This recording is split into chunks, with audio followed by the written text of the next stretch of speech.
Amis et fidèles de la chaîne des nouvelles idées, bonjour, ravi de vous retrouver pour le point de l'actualité du midi.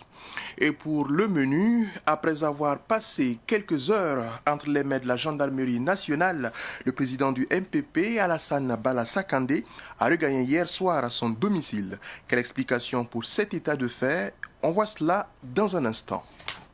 Et puis, il faut annuler les différentes conventions qui lient l'État burkinabé au groupe Bolloré et sa filiale, la Société internationale de transport africain par rail, Citarail. C'est la volonté de plusieurs organisations de la société civile, membres et sympathisantes du consortium dénommé Consortium Burkina 2050, avec à sa tête le docteur Nestorine Sangaré. Et puis, les populations de Kelbo ne mourront pas sous les balles assassines des terroristes, mais plutôt de faim. Ce sont les mots des ressortissants de cette localité basée à Ouagadougou, la capitale. Plus de détails sur la situation actuelle de cette commune rurale de la région du Sahel dans ce journal.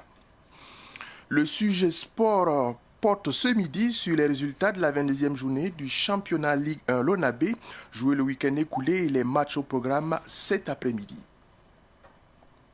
Et encore une fois, mesdames et messieurs, bonjour, ravi de vous retrouver pour le point de l'actualité. Bon appétit si toutefois vous êtes à table. Et pour débuter, je vous le confiais, le sujet a alimenté la toile courant le week-end écoulé et également pour ce qui est de ce début de semaine à travers la presse. Le président du mouvement du peuple pour le progrès, le MPP, était hier en audition dans les locaux de la gendarmerie nationale. Que lui reproche-t-on? Eh bien, précision dans ce commentaire de Issaou Maratier. Il n'aura passé que la journée du dimanche 27 mars 2022 aux mains des gendarmes. L'ancien président de l'Assemblée nationale et actuel président du mouvement du peuple pour les progrès, MPP, a été autorisé à regagner son domicile dans la soirée après avoir été entendu à la gendarmerie nationale. Pour les avocats de Alassane Bala Sakandé, Maître Antoinette Ouedraogo et Dieudonné Willy qui ont assisté à son audition, l'arrestation et la détention de leurs clients n'ont été ordonnées ni autorisées par les autorités légales de la poursuite. Selon le MPP, il est reproché au président du parti d'avoir organisé une conférence de presse qui constituerait un activisme politique débordant du parti. Il est aussi reproché à Alassane Bala Sakandé d'avoir, dans ses propos, réaffirmé sa position sur le caractère républicain de l'armée. Il a également été reproché à Alassane Bala Sakandé d'être à l'origine des écriteaux en ville exigeant la libération de l'ex-président Rogma Christian Kaboré. L'ex-parti au pouvoir indique ignorer qu'organiser une conférence de presse tomberait sous le coup des activités dites débordantes. Le MPP, dans ce sens, demande aux autorités de définir le contenu de la notion d'activité débordante par un dispositif législatif. Et pour la suite, toujours l'actualité qui a marqué le week-end écoulé, plusieurs organisations de la société civile se sont jointes au consortium Burkina 2050 pour appeler à la résiliation du contrat avec le groupe français Bolloré pour la gestion du chemin de fer Citarail. Le consortium et ses OSC sympathisantes ont marché le week-end écoulé de la gare du train jusqu'à l'Assemblée législative de transition où ils ont remis une lettre d'interpellation. C'était sous l'attention de Pakisba Mariam Ouedraogo. Les marcheurs avec à leur tête Dr Nestorine Sangaré ont arpenté les rues de la capitale. Le cortège a quitté la gare centrale du train pour l'Assemblée nationale de Ouagadougou avec pour objectif de remettre une pétition pour le retrait de la gestion de la Citarail à Bolloré. La pétition, nous l'avons collectée et à l'heure où je vous parle, nous avons environ 10 000 Burkinabés qui ont signé la pétition. Ce n'est pas suffisant pour déposer parce qu'il faut 15 000. Alors ce que nous allons déposer, c'est une interpellation à l'Assemblée et nous allons revenir dès que nous aurons rempli les 15 000 signatures. Norbert Tankouano, secrétaire général adjoint de l'Assemblée nationale, a reçu la lettre d'interpellation du consortium 2050. L'Assemblée n'a pas encore d'organe décisionnel, donc le bureau n'étant pas encore mis en place, puisque nous sommes à l'étape de rédaction du règlement de l'Assemblée nationale. Donc nous allons transmettre votre message à qui de droit. En 27 ans de gestion, Bolloré n'a pas remis un franc à l'État burkinabé, pourtant actionnaire à hauteur de 15%, foi de Nestorine Sangaré. Il a dit à chaque fois qu'il n'y a pas de bénéfice. L'État burkinabé est actionnaire à 15%. En 27 ans, il n'a pas donné un franc à l'État burkinabé qui est actionnaire comme lui dans Sitaraï. Donc nous demandons que l'État mandate un audit financier afin d'établir réellement qu'est-ce que Bolloré a gagné en gérant notre chemin de fer tout en disant que ce n'est pas rentable. Parce que si ce n'est pas rentable, il abandonne et quelqu'un d'autre va le faire. Les membres du consortium demandent à l'État burkinabé de stopper la vente des actions du groupe Bolloré à l'entreprise italo-suisse. Nous demandons aux autorités burkinabées de diligenter une procédure dans l'urgence pour arrêter le processus engagé par le groupe Bolloré pour vendre ses actions dans Sitaraï à l'entreprise italo-suisse Mediterranean Shipping Company d'ici le 31 décembre 2022. Nous pensons qu'il est urgent que l'État burkinabé adresse une correspondance à cette entreprise qui veut acheter et à Bolloré pour demander d'enlever le chemin de fer Abidjan-Kaya dans l'offre de vente et d'achat en cours de négociation. Selon les dires du docteur Nessorine Sangaré, Bolloré doit à l'État et aux ex-employés de la Sitaraï. L'État burkinabé seulement, il doit 5 milliards 700 millions. Et il dit de lui donner 20 ans pour rembourser ça. Il doit aux travailleurs 2 milliards 300 millions. Et là, il ne parle même pas. La justice a dit de payer. Il ne paye pas. Et il continue de faire croire, en utilisant des médias de la place, pour faire une communication trompeuse, en disant que Bolloré investit. S'il investissait, le chemin de fer ne serait pas tel qu'il est. Une sanction à l'endroit du groupe Bolloré est souhaitée par les marcheurs. Nous demandons à l'État burkinabé d'engager les actions idoines prévues dans les clauses de déchéance de la concession pour faire sanctionner le concessionnaire Sitaraï pour tous les manquements préjudiciables aux intérêts du peuple burkinabé. Nous recommandons que des poursuites judiciaires soient engagées sans délai contre l'actionnaire majoritaire Bolloré après un audit de sa gestion des 27 années. Le consortium Burkina 2050 entend poursuivre avec sa pétition afin de proposer un projet de loi dans le sens de la résiliation du contrat avec le groupe Bolloré en ce qui concerne la gestion de la Sitaraï. Et puis notons que pendant ce temps, l'agence de régulation de la commande publique ARCOP indique que les entreprises Suzy Construction, Sata Afrique SARL et Bin Samar sont exclues de la commande publique. Cette exclusion des marchés publics de ces trois entreprises s'étend sur 5 ans, précise l'ARCOP. Cette décision fait suite à l'effondrement le 31 août dernier de la dalle d'un bâtiment en construction au sein de l'université Norbert Zongo de Koutgou. Un incident qui avait fait 4 morts, dont 3 étudiants. Et direction la région de l'Est, le nouveau gouverneur de la région de l'Est, le colonel Hubert Yamouego, a été officiellement installé vendredi dernier dans ses fonctions. Il remplace le lieutenant-colonel Saïdou Toussaint Prosper Sanou à la tête du gouvernorat de l'Est. La cérémonie de passation de charge s'est faite en présence de notre correspondant de la région de l'Est, Moussa Nyoli. Le gouverneur nouvellement installé n'est pas à son premier séjour dans la région de l'Est. Le colonel Hubert Yamouego était quelques années avant commandant du groupement départemental de gendarmerie de Fadangourma. Sa mission, il la connaît très bien. Et connaissant donc la situation sécuritaire de la région, je pense que la priorité c'est d'obtenir justement une mobilisation de l'ensemble des forces, de l'ensemble des ressources pour pouvoir faire face au défi. L'insécurité est la grosse plaie qu'il aura à soigner le plus vite. Sur ce point, le gouverneur entrant veut compter sur toute la population pour cicatriser la plaie. Dans cette situation, nous savons qu'il y a beaucoup de nos enfants qui sont des acteurs du phénomène. Et je pense qu'il nous appartient de regarder de ce côté-là pour que nos enfants puissent se départir de ces actions qui, en réalité, ne nous avancent pas, plutôt que nous sommes en train donc de reculer. Voilà. Je pense que ce qui s'est produit hier à Bilanga, c'est demander aux fils et aux filles qui sont au contact et qui participent à ces actions-là, donc de poser balle à terre, pour qu'ensemble, on puisse faire redécoller la région. La région de l'Est est l'une des régions les plus vastes du pays, soit environ 18% du territoire national. Plusieurs localités sont inaccessibles à cause du terrorisme et le mauvais état des routes. Le colonel Hubert Yamego remplace le lieutenant-colonel Seydou Toussaint Prosper Sanou, admis à la retraite.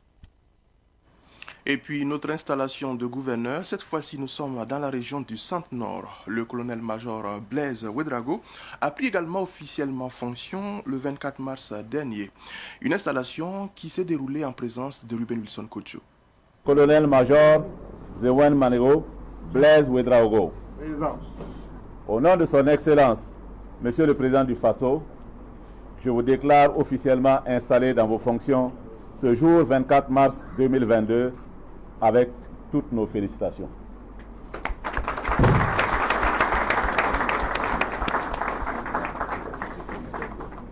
C'est à ces termes que le ministre de l'administration territoriale, de la décentralisation et de la sécurité, le colonel-major Omar Bationo, a installé dans ses fonctions le colonel-major Blaise Ouedraogo comme le nouveau gouverneur de la région du Centre-Nord. Il remplace à ce poste Kazimi B. Sédéga, qui avait passé 2 ans, 10 mois, 1 jour à la tête de cette région. Ce que j'ai vécu à Kaya confirme l'adage qui dit « Tant qu'on vit, on ne finira jamais de connaître les hommes ». En termes de bilan, je laisserai la latitude à la vaillante population du Centre-Nord d'apprécier ce que nous avons pu construire ensemble. Avant de quitter la région, je voudrais avec humilité présenter mes excuses à toutes celles et à tous ceux que j'ai offensés dans l'exercice de mes fonctions. Au revoir et merci pour tout. Que la main de Dieu protège la région du Centre-Nord. Que Dieu nous sauve tous. Je vous remercie. Et pour le tout nouveau gouverneur du Centre-Nord, le premier défi à relever est de ramener la sécurité au sein des populations. C'est pour cela que les premiers mots de Blaise Ouedraogo se résument à l'union sacrée des filles et fils de la région pour l'atteinte des objectifs. Pour relever les défis, aucune contribution ou participation n'est et ne sera de trop. Ainsi, j'invite tous les agents de l'État, les acteurs du privé, les personnes morales et tous les fils et filles de la région du Centre-Nord à se concentrer plus sur ce qui nous unit et, si possible, ignorer ce qui peut nous séparer. Pour réussir ensemble, nous devons faire preuve de tolérance et de responsabilité. Respectons nos différences et assumons nos rôles différents mais complémentaires. Les populations retiennent beaucoup du gouverneur sortant. Elles demandent par conséquent au nouveau gouverneur de mener des actions afin de ramener la sécurité dans la région. Alors nous avons retenu de lui une personne vraiment engagée, une personne très sensible aux préoccupations des populations qu'il a eu à administrer, particulièrement aux côtés des jeunes, des femmes, des personnes déplacées internes et tous ses collaborateurs, même au niveau de l'administration publique.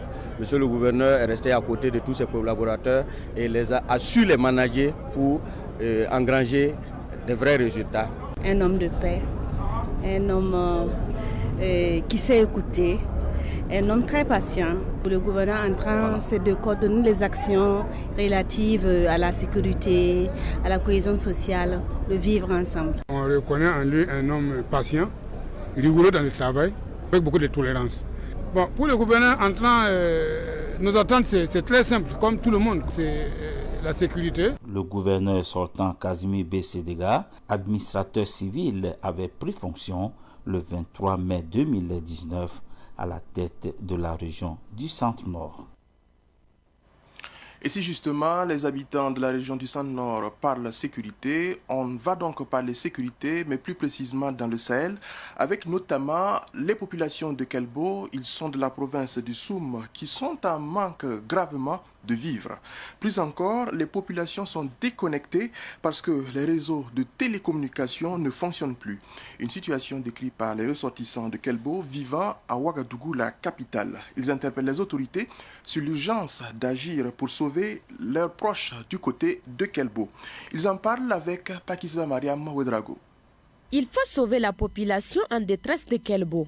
Kelbo, cette commune rurale située dans la province du Soum dans la région du Sahel. Ses habitants meurent actuellement de faim parce qu'il n'y a plus de vivres. La vie de Kelbo, vraiment, pour le moment, c'est très dur. Les gens ne peuvent pas sortir au moins 1 kilomètre et avoir à manger, tout un problème. Et bon, c'est les femmes qui peuvent sortir vers Belegaïngue à 7 km de Kelbo et Pogzembango à 10 km de Kelbo. Bon, Djemsougui aussi qui est à 7 km de Kelbo, qui peut sortir amener les rôtis, les rougnis pour pouvoir faire la bouillie pour les vieux et les enfants. On avait l'haricot que les commerçants avaient stocké, ils ont vendu ça, c'est fini. Pour le moment, il n'y a pas d'haricot, il n'y a rien à Kelbo. C'est les rougnis seulement. Et en plus, sésame pour pouvoir mélanger et piler. À défaut d'un ravitaillement en vivres, ces ressortissants de Kelbo demandent aux autorités d'évacuer la population car leurs jours sont comptés. Notre message, c'est bon, de nous aider à avoir à manger. Et si c'est possible, s'il peut nous aider là-bas, vraiment de nous faire sortir. Puisque pour le moment, on a quitté, ça vaut 3 jours de cela. Il y avait des gens qui sont là-bas, qui ont mangé, ça vaut en gros 3 jours. Donc c'est électrique seulement, ils bouffent. Donc nous, on ne sait pas. Comme il n'y a pas de téléphone, il n'y a rien. Présentement, même, on craint. On ne sait pas qu'est-ce qui arrive à Kelbo présentement. Depuis le mois de juin, aucune compagnie de transport ne se rend à Kelbo du fait de l'insécurité. En plus, la téléphonie mobile ne fonctionne plus.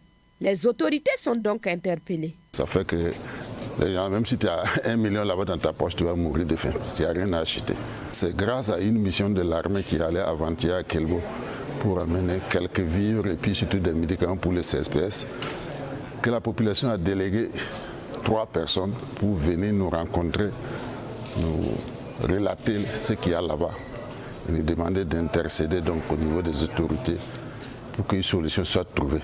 Sinon, à brève échéance, les gens vont mourir de faim.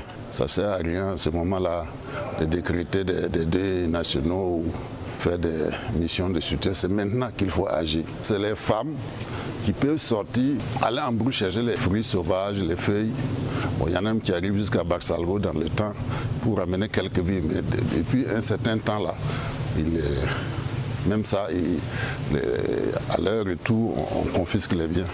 Sinon, les hommes, si tu quittes 1-2 km autour de Kelbo, tu ne reviens pas. Notons que plus de 300 tonnes de céréales destinées à la commune rurale de Kelbo sont actuellement stockées à Kaya par manque de moyens de ravitaillement. Suite de ce Savane Midi, on s'intéresse à toute autre chose. Promouvoir la réinsertion sociale des détenus et briser les barrières entre les détenus et les gardes de sécurité pénitentiaire GSP, c'est l'objectif que vise le festival dénommé Festival des sports et du civisme en prison. C'est une activité portée par l'association Soyons Positifs. La 3e édition de ce festival a eu lieu le jeudi dernier du côté de la maison d'arrêt et de correction de Ouagadougou, Mako. C'était en présence de Daouda Yamouego. Placé sous le thème sport et civisme, facteur de lutte contre le terrorisme, le festival sport et civisme entend minimiser le taux de récidivisme en milieu carcéral. C'est une initiative de l'association Soyons Positifs. Selon le président de l'association Saïdou Savadougou, les détenus ont besoin d'assistance pour leur réinsertion socio-professionnelle. Nous avons mis des mécanismes en place, non seulement pour réduire c'est-à-dire le fait de récidiver en milieu carcéral, c'est le fait de sortir et revenir. Et en plus de ça également, nous avons vu comme milieu carcéral, c'est-à-dire les détenus souvent ont besoin d'une assistance. Donc voilà pourquoi on a, en plus des activités sportives, on a mis en place l'excellence pénitentiaire. Et lorsqu'on prend l'excellence pénitentiaire ici, c'est-à-dire on est allé un peu plus loin en parlant de la mise en place de l'épargne et une liberté. Donc chaque épargne une liberté. Donc cela va nous permettre non seulement d'assister les détenus après la prison et de leur permettre à entreprendre à travers des formations que nous allons également les donner. Le directeur de la maison d'arrêt et de correction de Ouagadougou, Claude Ouedraogo, a salué l'initiative. Pour lui, cette activité entre dans le cadre de la dynamique d'accompagner les détenus. Et cette initiative est salutaire du moment où c'est un GSP qui a même travaillé à la Mako qui a, de par son association, créé ce cadre vraiment d'espoir pour nos pensionnaires. Vous voyez qu'il y a beaucoup d'invités qui sont là pour accompagner l'activité. Ça montre qu'il a fait vraiment une activité de ratissage. Il a ratissé l'âge pour pouvoir impliquer. Vous voyez, il y a les bonnets rouges même qui sont là. Ça vous dit qu'il ouvre davantage de par cette activité et les prisons et au milieu extérieur. C'est ce que nous demandons dans notre politique de réinsertion sociale. On ne peut que l'accompagner et puis lui dire merci pour cette belle initiative. Le parrain de cette 3e édition, El Hadj Issoufou Sédougou, a invité les bonnes volontés à accompagner l'association Soyons Positifs, car la Mako est une maison commune. L'an passé, on était ici. Cette année encore, on est ici. Tout simplement parce que c'est une association des jeunes. Voilà, des jeunes vraiment qui ont décidé vraiment de faire bouger les choses. Donc, et encore, vu là où l'activité se tient là, c'est au sein de la Mako. Et la Mako, c'est une maison commune à nous tous. Donc, nous n'hésitons pas de venir, en tout cas, soutenir l'association, le président Sawadro. Un match de football entre les détenus de la Mako et les membres de l'association Soyons Positifs, ainsi que la remise de prix de l'excellence en milieu carcéral, ont clos les activités du Festival des sports et du civisme en prison. Et toujours avec le milieu carcéral, direction à présent Koupela, dans la région du centre-est du Burkina Faso. Une mosquée de vendredi, un forage, ce sont les nouveaux ouvrages destinés aux pensionnaires de la maison d'arrêt de correction de Koupela. Estimé à environ 15 millions de francs CFA, c'est le fruit de la générosité du président de la communauté musulmane de Puitenga, El Hadj Suleiman Sana. On voit cela avec Daouda Yamouego.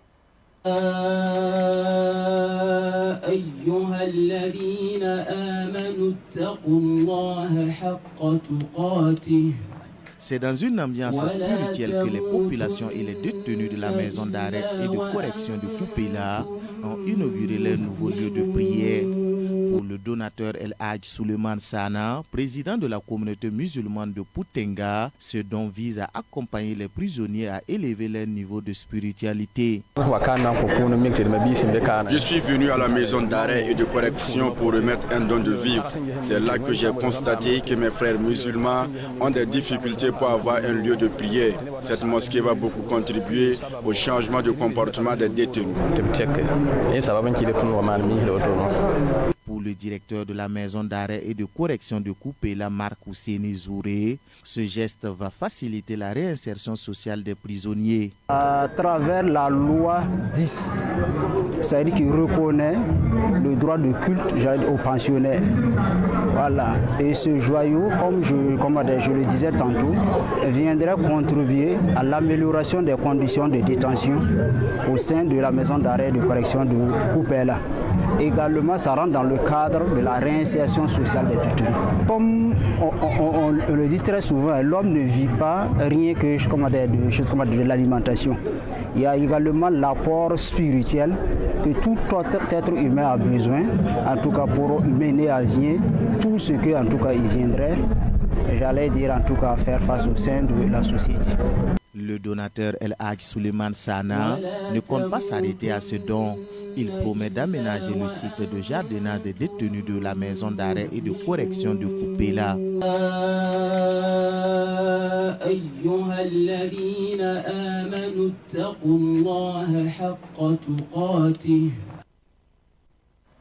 Et on parle action de solidarité pour toujours poursuivre. 15 tonnes de riz et des produits hygiéniques destinés aux déplacés internes de la commune de Ourgou-Manega. C'est le geste de la société Wen Panga, une action qui a réjoui les bénéficiaires vendredi dernier. La remise en image avec Abdelai Kinda. 15 tonnes de riz, 30 cartons de savon, c'est le don que le directeur général de la société Wen Panga a remis aux déplacés internes de Piliktenga, de Boulporé et de Babou, tous dans la commune de Ourgou-Manega. Grande satisfaction puisqu'il s'agit d'une surprise pour les déplacés. Si on avait un éléphant, on allait donner à ce monsieur. C'est un don qui nous a surpris. Depuis que nous sommes ici, nous recevons des dons, mais pas de cette manière. Nous avons même eu peur. Nous ne savons pas comment le remercier.